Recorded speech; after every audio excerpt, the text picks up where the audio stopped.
mutilation of our youth.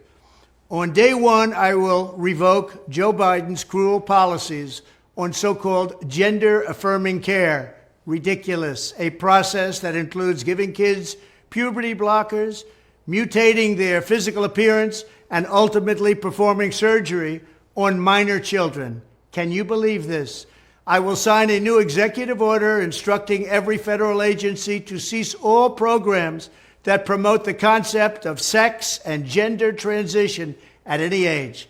I will then ask Congress to permanently stop federal taxpayer dollars from being used to promote or pay for these procedures and pass a law prohibiting child sexual mutilation in all 50 states. It'll go very quickly.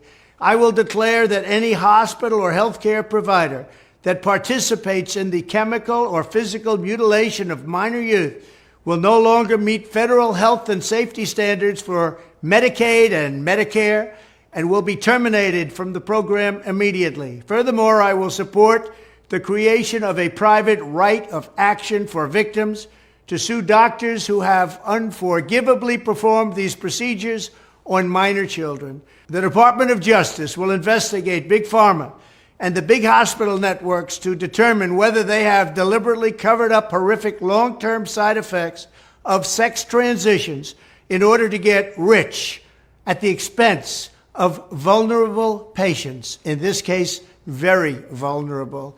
We will also investigate whether Big Pharma or others have illegally marketed hormones and puberty blockers which are in no way licensed or approved for this use.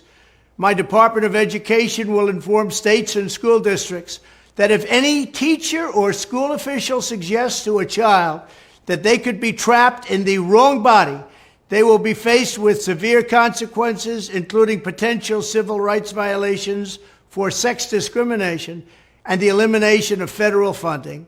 As part of our new credentialing body for teachers, we will promote positive education about the nuclear family, the roles of mothers and fathers, and celebrating rather than erasing the things that make men and women different and unique. I will ask Congress to pass a bill establishing that the only genders recognized by the United States government are male and female, and they are assigned at birth.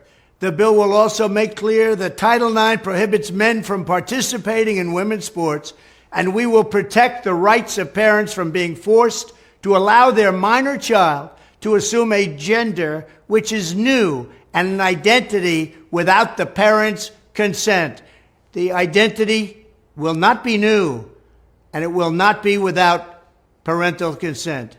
No serious country should be telling its children that they were born with the wrong gender, a concept that was never heard of in all of human history. Nobody's ever heard of this, what's happening today.